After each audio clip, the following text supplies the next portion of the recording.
ce que je n'ai pas encore vu, il ne faut jamais dire que ça n'existe pas. L'histoire que je vais vous raconter aujourd'hui est une histoire très dramatique. Et c'est l'histoire d'une jeune dame du nom de Charlène.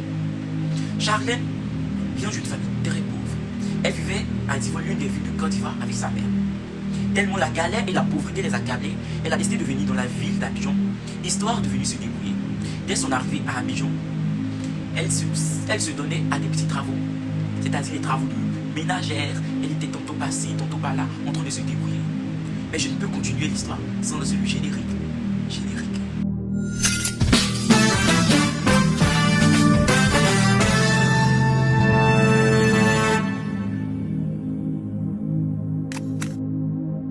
Quelques jours après son arrivée à Abidjan, Charlène trouva du travail dans la commune d'Aboubou.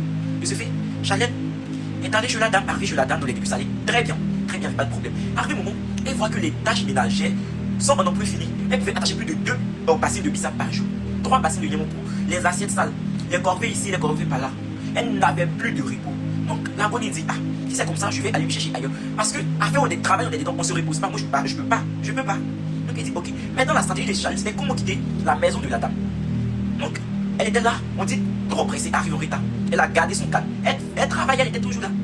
Et un jour, la dame est partie au travail, son mari aussi, les enfants à l'école.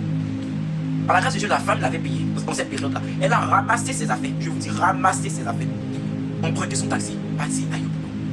Vu qu'elle avait une tante à Yopougon, sa tante lui a dit, viens à Yopougon, tu viens ici, on va fondre ensemble. Vu que sa tante faisait la restauration, on va travailler ensemble. C'est de là que Charlène a ramassé son ablacon pour aller à Yopougon. Mais si elle savait, elle allait rester à Yopougon. Parce qu'arrivée à Yopougon, c'est là, elle allait voir. Elle allait voir que bleu c'est bleu et rouge c'est rouge. Arrivée à Yopougon, ça allait bien. Elle était avec sa tata, elle vendait tout a l'air bien. Et là, elle fait la rencontre des jeunes du nom de Junior. L'amour parfait. Avec Junior, c'était les messages en un point fini. Les appels, SMS, WhatsApp, bisous, les sorties à tout moment. Elle avait même oublié la raison pour laquelle elle avait quitté Divo. La raison de venir se battre pour lever sa mère dans la pauvreté. Et avec Junior, ça continuait. Jusqu'à ce qu'un jour, elle ait un malentendu avec sa tante. Elle décida d'aller se chercher encore dans une autre commune. Faire toujours son travail de ménager. Et là, elle trouva du travail dans la commune d'Abobo encore, mais dans un autre quartier, le plateau d'Ocuy. Avant le plateau d'Ocuy, elle arriva dans une famille d'accueil très gentille. On la prenait même comme une fille de la maison. Et là, elle n'était plus à Yopougon pour causer avec son junior. Les conversations ont commencé à être bizarres. Vous savez, il y a certains hommes, c'est quand tu es dans le nez qui te prouve leur amour. Mais une fois qu'il est à la distance, c'est fini.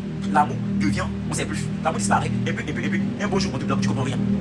Donc la distance a causé, je vais dire peut-être un truc, un manque de communication entre elle et Junior.